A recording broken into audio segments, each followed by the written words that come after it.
எதிர்வரும் கூட்டாட்சி தேர்தலில் தொழிற்கட்சி மீண்டும் ஆட்சி அதிகாரத்தை கைப்பற்றினார் ஒரு குடும்பம் வாரத்திற்கு 3 நாட்கள் குழந்தை பராமரிப்பு மானியங்களை பெறும் என்று ஆஸ்திரேலிய பிரதமர் அறிவித்துள்ளார்.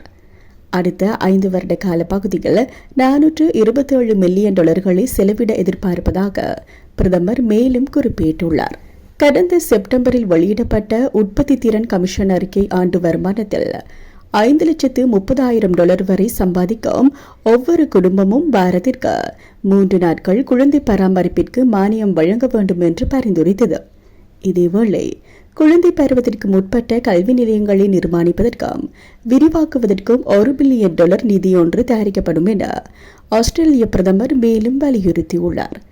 எதிர்வரும் கூட்டாட்சி தேர்தலுக்கு பின்னர் ஒரு குடும்பம் பெற வேண்டிய மானிய தொகையை நிர்ணயிக்கும் முறையை நீக்க திட்டமிட்டுள்ளதாகவும் பிரதமர் குறிப்பிட்டுள்ளமை விசேட அம்சமாகும்.